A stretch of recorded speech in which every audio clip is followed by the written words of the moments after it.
All right. Hey, everybody. Um, so I wanted to create a quick video to prove a statement similar to one that we have already looked at and talked about in class, different though in some key ways. And I just wanted to talk through this argument. This is really one of the first times that we are asked to prove a statement knowing that a limit exists for a function. So the statement that I want to try to prove is the following. Suppose that the limit as x goes to c of f of x equals L. Then the limit as x goes to c of 2f of x is equal to 2L. So this is a statement that we want to prove. And unlike many of the other statements we've looked at, this statement is allowing us to assume, as part of the hypotheses, that a limit already exists, right? So we are allowed to assume that for every epsilon, there exists a delta such that when we have an x value in this range, the f of x value will be within an epsilon distance of L.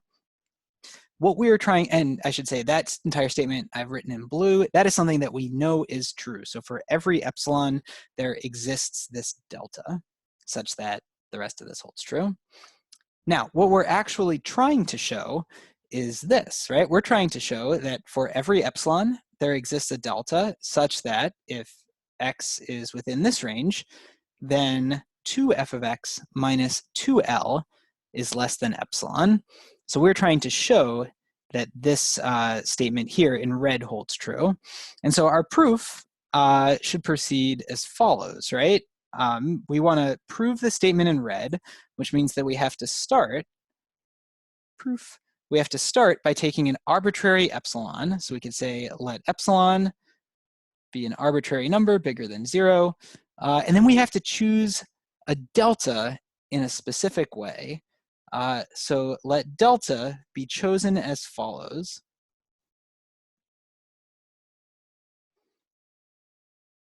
Dot, dot, dot.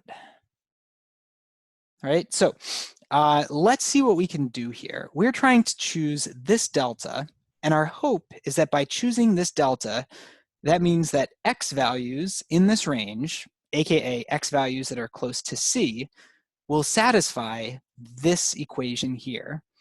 We already know something about x values that are close to c. We know that x values that are close to c will have f of x values that are close to L according to this formula right here. Right, so we know that this blue statement holds true, and that means strictly that we can find x values very, very close. We can find f of x values very, very close to L by choosing our x values sufficiently close to c. And so part of our argument in this proof is going to be that we want to choose our delta. We want to choose this delta using some of the structure that we have over here, right? And so we're going to do this as follows. I'm going to sort of move over to my scratch paper for a second. And my scratch paper will be on the right side of the whiteboard. I'll use purple for my scratch work. And so our scratch work, we sort of want to think about it like this. We ultimately want to show that 2f of x minus 2L is less than epsilon.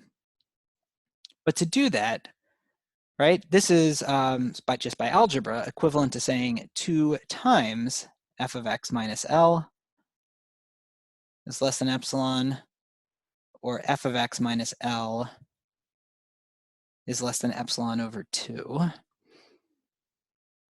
Right, so if we're ultimately trying to show that this statement holds true, that's equivalent to saying that this statement holds true, that f of x is really, really close to L. Specifically, the distance between them is less than epsilon over 2, where epsilon was this arbitrarily, what was this, this positive value that was given to us. Now I can use the blue statement, the thing that I know is true, to try to accomplish this, but I don't want to get bogged down in my epsilons, right? I wanted to keep my epsilons distinct. So let's say I'm going to call this epsilon over here epsilon 1, and I'm going to call this delta delta 1. So for all epsilon 1, there exists a delta 1, such that when our x values are within that range, our f of x values will be within that range, right? So just to be clear, I'm calling this epsilon 1 and delta 1 over here to distinguish it from this epsilon and this delta. And coming back over here, I know that I ultimately want to get f of x minus L to be less than epsilon over 2. And I have a mechanism, this statement in blue, for trying to get my f of x and my L, f of x minus L, to be reasonably small, to be within epsilon 1. So I am going to let this epsilon over 2 over here, I want to set that equal to, this should be epsilon 1. So I want to equate my epsilon 1 with that epsilon over 2, because I'll know that if f of x minus L is less than epsilon 1, aka epsilon over 2, then 2f of x minus 2L will be less than epsilon. All right, so my goal is going to be to make f of x minus L less than epsilon over 2, and I'll use this blue statement to achieve that, and that will then guarantee that 2f of x minus 2L is less than epsilon. So with that in mind, we're going to proceed. We're going to, I'm going to call the blue statement statement star, and we'll use statement star as we go forward.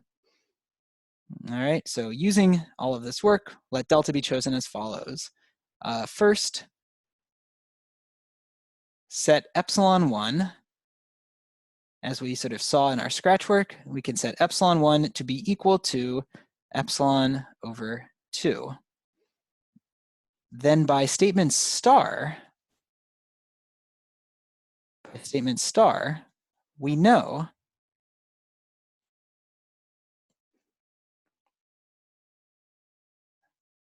there is a delta 1 for which the rest of star holds true. Let me write that quickly here, for which the rest of star follows.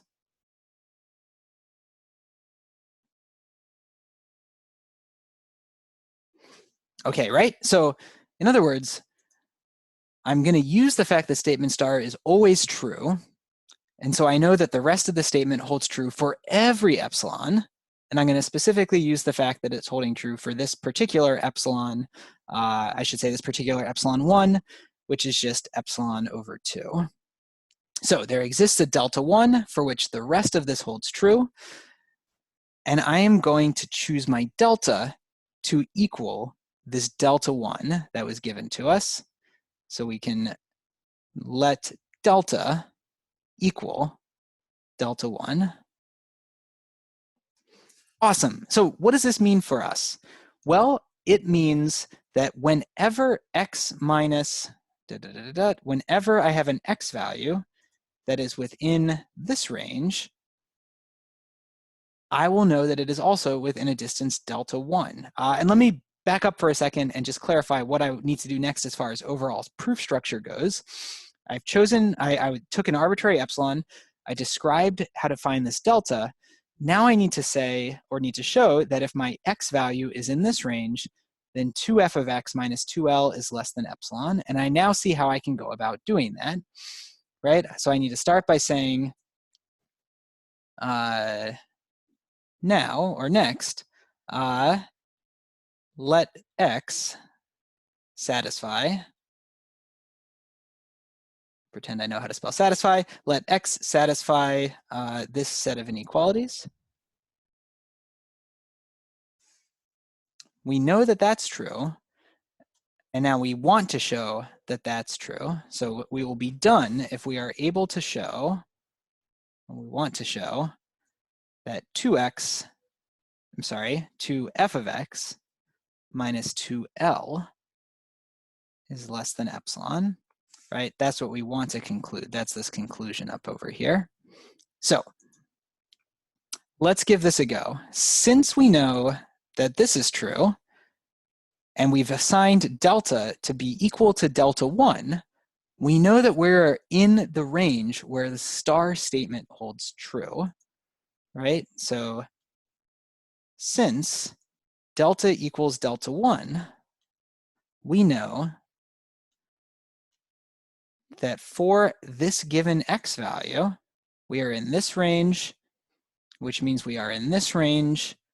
And since the statement star is holding true, we know that this is true, right? So since delta equals delta 1, we now know that absolute value f of x minus L is necessarily less than epsilon 1, but epsilon 1 was equal to epsilon over 2. And so we know that the absolute value of f of x minus L is less than epsilon over 2. But this means that 2 f of x minus 2L, by our scratch work on the right, will necessarily be less than epsilon. And that's exactly what we were setting out to show. So, hooray! All right, that's all I got for this video. I will catch up with you next time.